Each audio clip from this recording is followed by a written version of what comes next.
Hi guys, it's Baniel and welcome to today's video and welcome to another WWE reaction. I'm on a roll. This is literally my third video of the day for this channel, Body1 channel, and this video was actually recommended by Old Hunter 1 and he said if you want to know more about Matt, Lita, Edge love triangle, Matt, Lita, Edge love triangle. Okay, that's you need to watch the true story of the Edge, Matt Hardy and Lita love triangle video from Cultaholic Wrestling. He said Catholic Wrestling with a smile on his face because he knows. Old Hunter knows. Yeah, what do you mean Catholic wrestling? Like, why would you say something like that? All right, guys, let's go and check out the video. I definitely want to know more about this whole thing.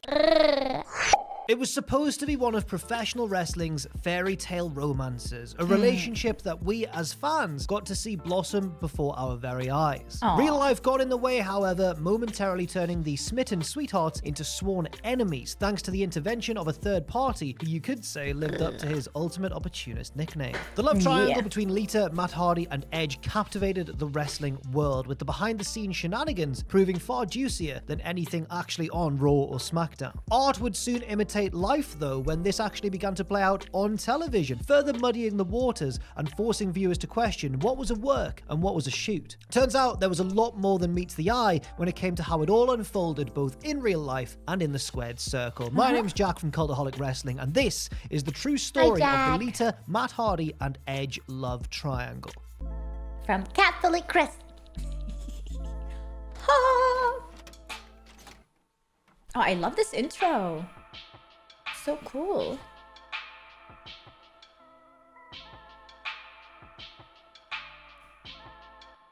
"1999 was an important year in the careers of the Hardys, Edge and Christian, and Lita. Matt and Jeff received their first major WWE push after years working on the undercard, which included winning the tag team titles for the first time on Raw. Edge and Christian, meanwhile, said goodbye to the Ministry of Darkness and eventually goodbye to Gangrel as well, and began to make a name for themselves in the tag team division. All four men truly put themselves on the map with an incredible show-stealing ladder match at that year's No Mercy. As Mick Foley put it, this match, this high-risk outing, transformed them from WWE wrestlers to WWE superstars. And it also ensured that their rivalry would play a part on WWE TV for the foreseeable future. It was around this time that Amy Dumas signed with the company, having previously wrestled on the Indies and for ECW under the names of Angelica and Miss Congeniality. Dumas knew Matt and Jeff well since they'd had a hand in her training after they met her at an NWA Mid-Atlantic show in early 1999. Though Lita would be introduced to WWE fans as the manager and partner of light heavyweight champion Essa Rios on February 13th, 2000, it wouldn't take long before she left the Luchador for the Hardy Boys. As Team Extreme, Matt, Jeff, and Lita were now one of the most over acts of the year. Their bond with their Canadian counterparts also continued to grow during this period, with Edge later describing Lita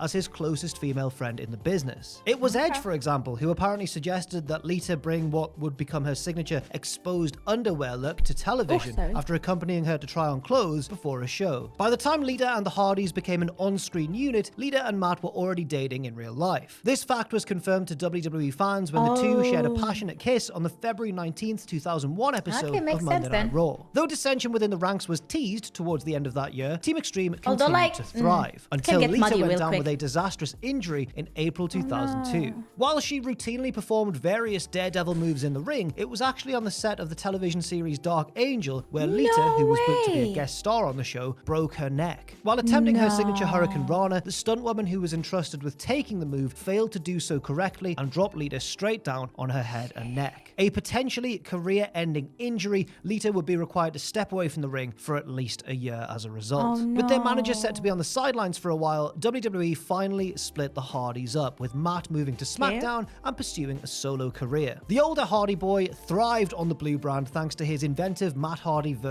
Matt facts. Matt hates standstill traffic. Matt has a heated toilet seat. Mathematics 101. Anything plus mattitude equals success.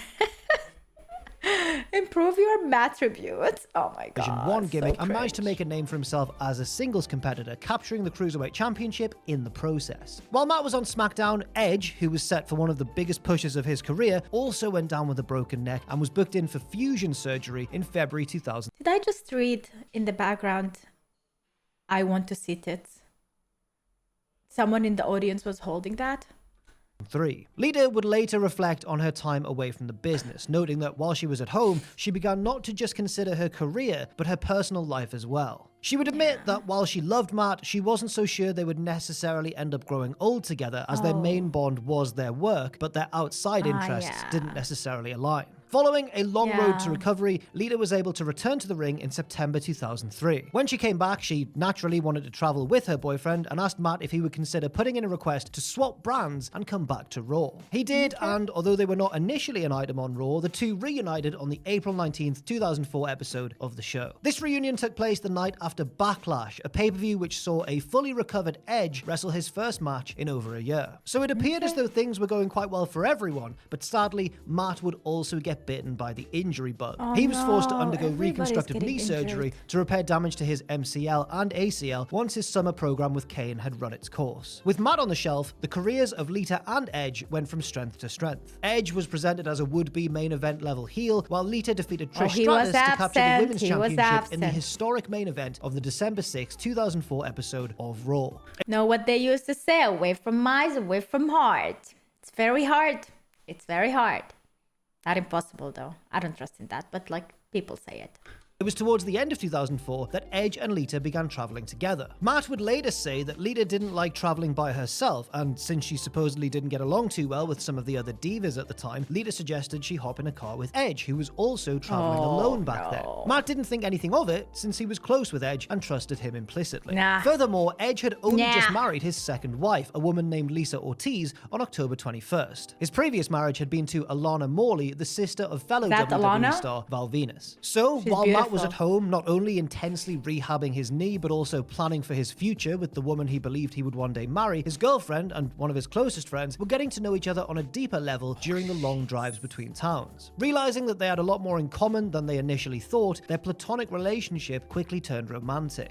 While this secret affair was still very young, Lita was dealt another major injury setback. At the New Year's Revolution pay-per-view on January 9th, 2005, the women's champion suffered a torn ACL and damaged her meniscus while performing a Thez press off the ring apron just minutes into her title defense against Trish Stratus. She underwent surgery 4 days later, and outside of a few public appearances, she was pretty much sent home to recuperate until she was ready to come back to work properly. It was also in early January that Edge's wife Lisa called Matt and voiced her concerns over how frequently her husband and his girlfriend had been calling each other on the phone. Matt brought this up, but Lita shrugged off suggestions that anything untoward was going on, and things continued as normal. For a while anyway, because then Matt started to notice Lita acting a little bit stranger around Valentine's Day. One evening, Matt's curiosity got the better of him, and while Lita was sleeping, he picked up her phone and listened to her voicemail messages. What he proceeded to hear was Adam Copeland professing his love for her, claiming that he couldn't be without her, and how he needed to know whether she wanted to be with him or Matt. Naturally, this floored the North Carolina native. After being confronted with the evidence in the early hours of the morning, Lita admitted the affair, was kicked out of the house, and drove to her mother's place in Atlanta, Georgia in a daze. Matt also called Edge to let him know that he knew about the affair, and, well, let's just say some colourful language was apparently used, and a threat or two may have been dished out. Wrestling fans began to twig that something was up when Matt had all pictures of Lita removed from his personal website in early March. Fueling speculation, Matt alluded to the drama on his message board, telling fans, if you happen to run into Amy at an appearance, I think you should ask her why her pictures have been taken down. He also added the Matt fact, Matt hates being lied to and having his trust broken, to the site's homepage. V1 still living on there. I think we all have enough experience in the field to know that these are the classic symptoms of a heartbroken man, surely. Thomas Simpson, longtime friend and promoter of Omega Wrestling, the North Carolina-based indie the Hardys worked for before making it to WWE,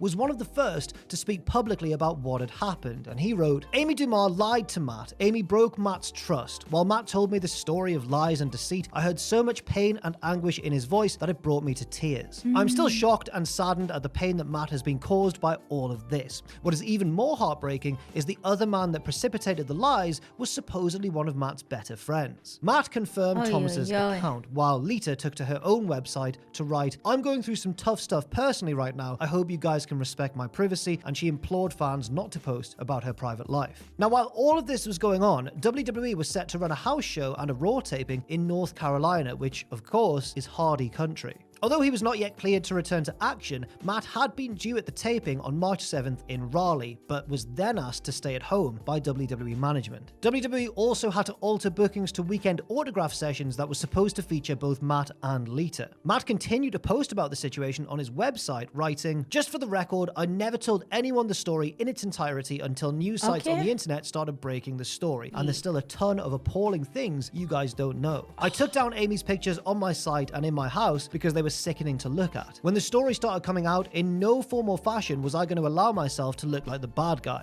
I couldn't afford, personally or professionally, to let an incorrect version of the story stand. I just wish you guys could have experienced the truth and saw what actually happened. You can take my word for what it's worth in your eyes and heart. Adam Copeland is feces. As upset as I am with Amy now, I still care about her and I would hate to see her destroy her life. The feces' track record speaks for itself." And by the way, I'm not using the word feces in an attempt to try and circumvent YouTube's arbitrary censorship rules there. That's exactly what he word said. That Matt used. Interestingly, Matt and Lita were spotted at a 7 Seconds concert in Greensboro on March 10th and even posed for a photo with the band's lead singer, prompting speculation that this whole thing might have been one elaborate work. Matt confirmed that it was not a work, he wished that was the case, but that he and Lita now had no issues sharing a public space. He just, he wanted to kill Edge and stuff. But what many people did not know was that Matt, Edge, and Lita had all met up at a hotel prior to the March 7th Raw in Raleigh. Looking for a way to move forward and work with each other professionally once Matt was back on the road, Hardy suggested to Edge that he go to Vince McMahon and request to be moved over to SmackDown. Edge wasn't too keen on that, according to Matt's account, and also he reiterated his love for Amy. In the end, nothing was resolved, but at least the two didn't come to blows. The situation continued to cause headaches for WWE. At the March 14th Raw taping in Atlanta,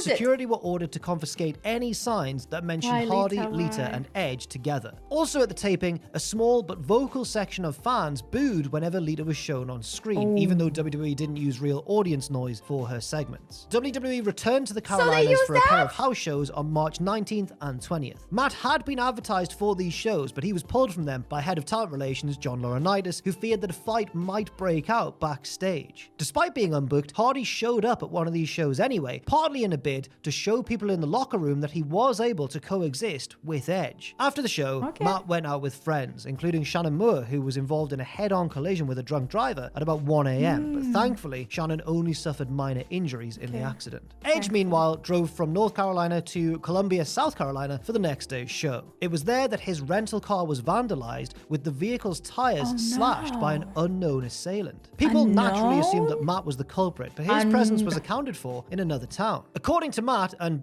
by the way, viewer beware, because he could be somewhere else, but there could be a third person involved in all of this. It's very sus.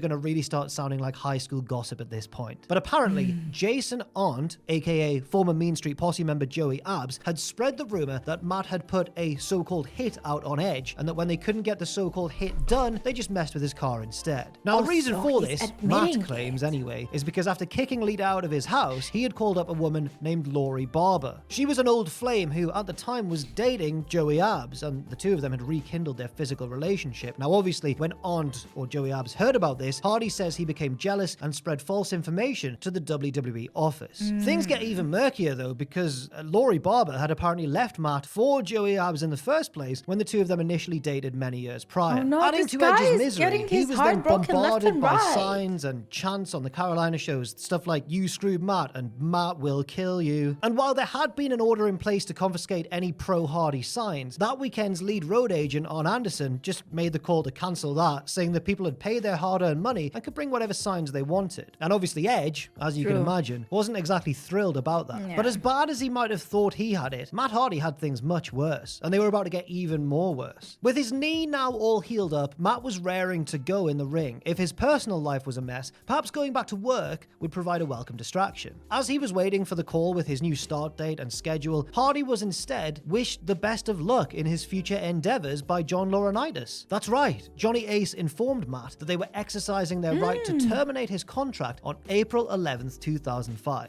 And just a day beforehand, Matt had been trying to get into better ring shape by doing all-out training matches with indie worker Crazy K. But citing that classic old reason that creative had nothing for him, Johnny Ace also told the former tag team champion that they just wanted to try new talent out. Matt obviously saw clear through these reasons, and apparently also suspected that Laurinaitis might have enjoyed giving him his marching orders. That's because the two had long been at odds with each other, stemming back to a situation when Matt was trying to gain momentum on SmackDown in late 2002. Back then, the Blue Brand's then writer, Paul Heyman, had suggested that Matt be credited with putting Rey Mysterio out of action, with the luchador needing a short layoff to undergo arthroscopic knee surgery. This would then set up a program between Matt and Rey upon Rey's return. It all makes sense. However, John Laurinaitis overruled Heyman and successfully lobbied to have A-Train take Matt's place. And whether this was lingering beef between Laurinaitis and Matt Hardy or not didn't really matter too much in the grand scheme of things, because after his 90-day non-compete clause had expired, Matt would have to focus on the realities of earning a living on the independent scene and internationally, and most likely as a member of the TNA roster as well. Hardy's fans, thousands of which signed an online petition calling for WWE to rehire him, may have been upset at the news of his release, but Edge's estranged wife Lisa Ortiz was much more so. On April 14th, Ortiz sent the McMahons, and anyone else whose information she could get hold of, copies of Edge's private emails and chastised the company for firing Hardy when it was Adam and Amy who had been the transgressors. The bottom line, as far as WWE were concerned, was that Edge was the biggest star and was currently in the middle of a sizable push, and that Matt had just made things worse by being so public about everything.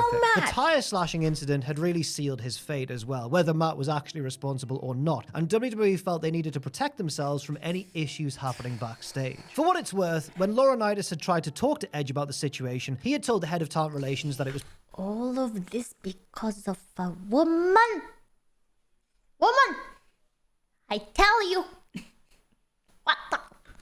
personal and that it didn't concern him, while also bringing up several other not-so-secret examples of affairs that everyone in the locker room knew was going on. This, also coupled with the general sentiment that Matt got a very raw deal, made Edge something of a pariah among his peers, and he was shunned along with Lita. On screen, however, the winner of the first ever Money in the Bank ladder match just continued his ascension up the card, demonstrating management's faith in his abilities as a performer. And yes, the chants of "you screwed Matt, you screwed Matt" may have been a very bitter reminder of his mistakes, but hey, he was a heel, and heat was heat at the end of the day. The same, though, cannot be said for Lita, however, who was given the very difficult task of portraying a sympathetic babyface, helping to train 2004 Diva Search winner Christy Hemme for her WrestleMania showdown with Trish Stratus, before then Lita would resume her feud with the women's champion. And Lita had to put up with smatterings of chants and boos aimed at her, and kind of coped well enough with the distraction until things came to a head inside the world's most famous arena. On April 18th, Raw emanated from Madison Square Garden, a venue which has long been viewed as the barometer for fan sentiment within the promotion. WWE, in their infinite wisdom, or maybe it was stubbornness, decided to book Edge and Lita in back-to-back segments on the show. Opening the program, Edge competed in a singles match with Chris Benoit, which went to a no contest after just 5 minutes and 24 seconds of action. The bout may have been brief, but there was certainly enough time for those inside the world's most famous arena to shower Edge with catcalls, including a deafening chant of "you screwed Matt." Lita, on the other hand, was like a lamb to the slaughter during her in-ring promo segment with Trish Stratus. The Madison Square Garden faithful were so loud and vitriolic with their booing and chanting towards her that it totally ruined the segment, and threw Trish, who was the heel trying to hold things together, completely off her game.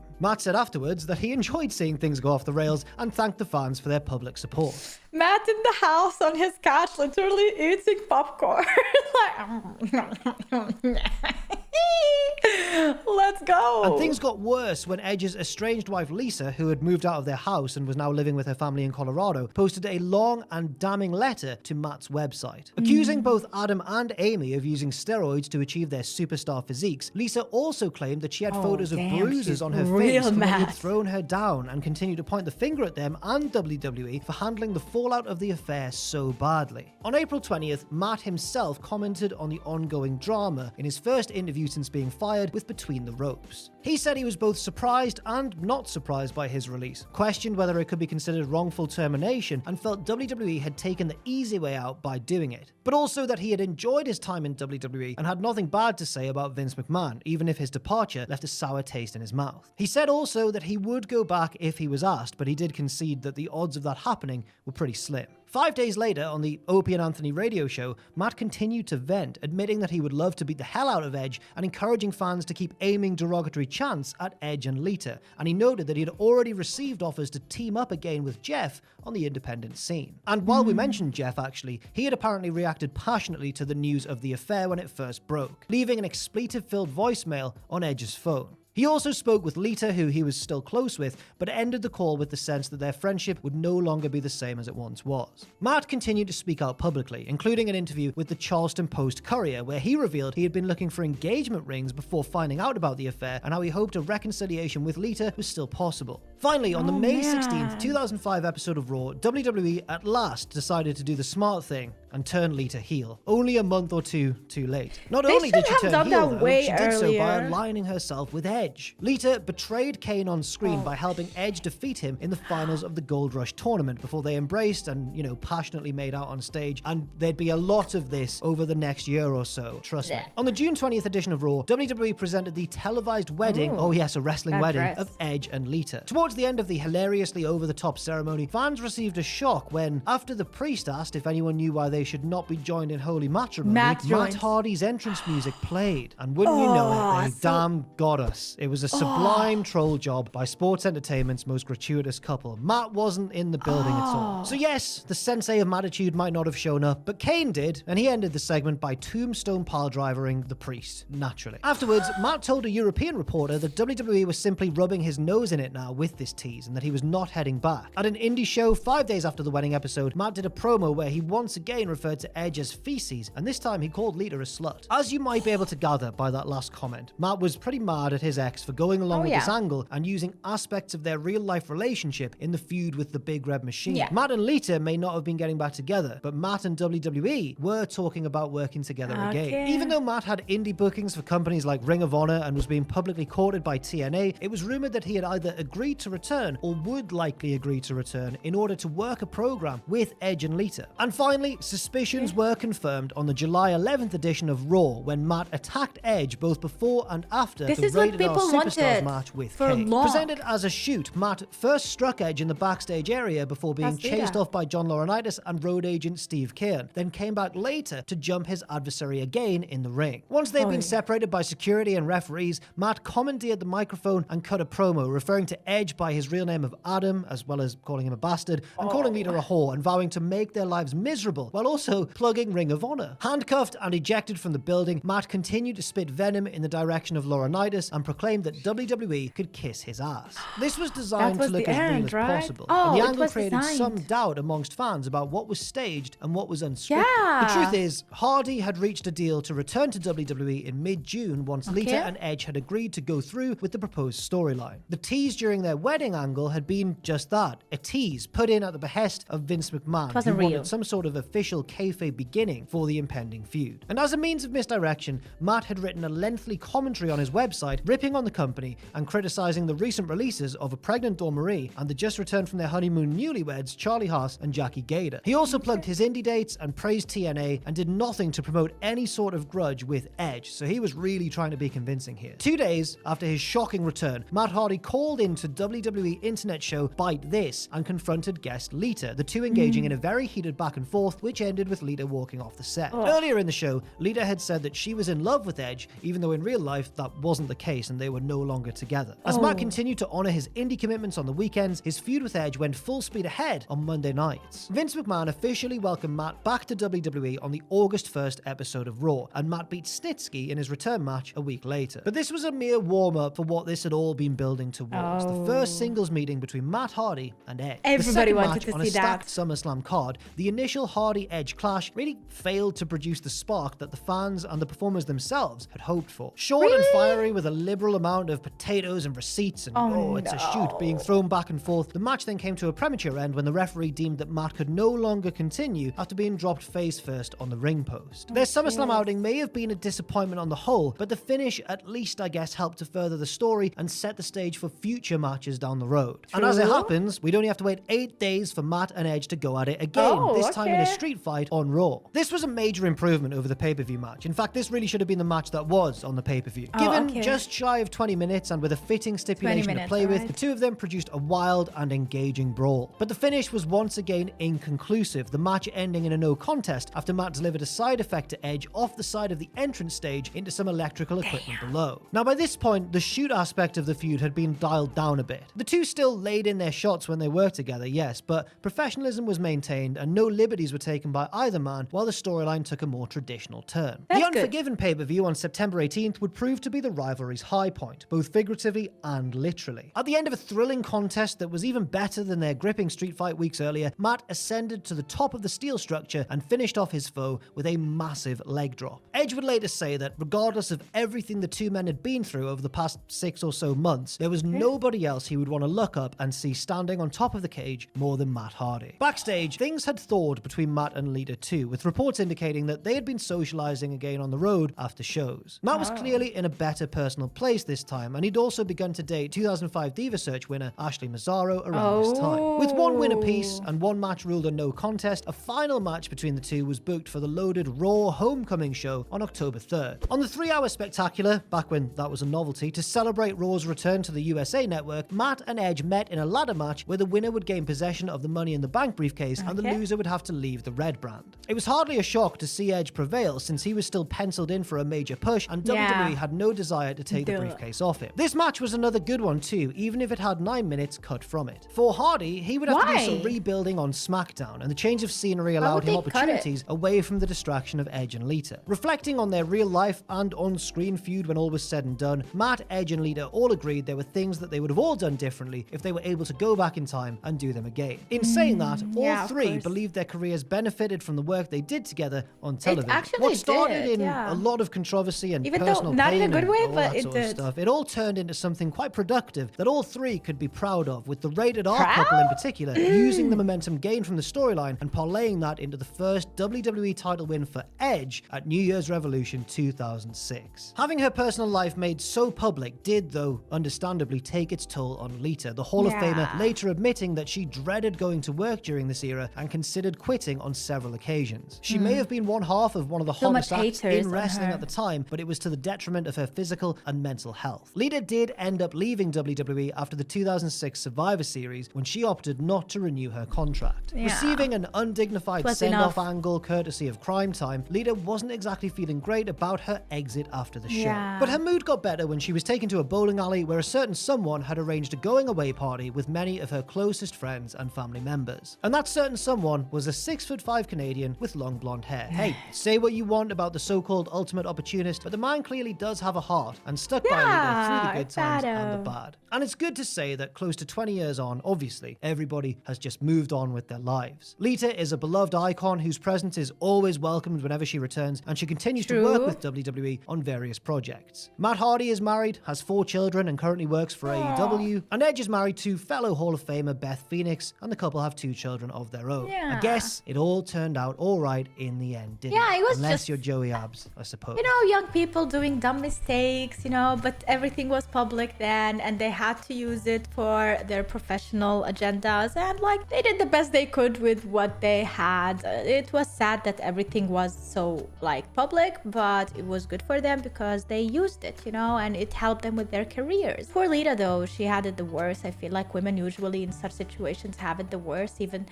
and also like the fact that she was the one who cheated while she was in a relationship. Actually, never mind, Edge was married. Like, oh my god. Like, listen, you guys, it is terrible. I have no idea how are we completely forgetting about this, but I guess with time you do kinda, and maybe they worked hard for us to forget it. It is what it is though. I'm grateful that I know more about this whole love triangle and the whole situation, even though it didn't last long. If you think about it, it was like 2 years, 3 years in the making, not more than that, and it's still remembered today. So be careful what you do out there, because some things you do, they stick with you forever.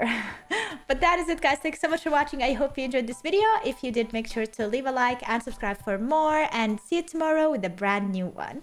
Bye. Have a wonderful day.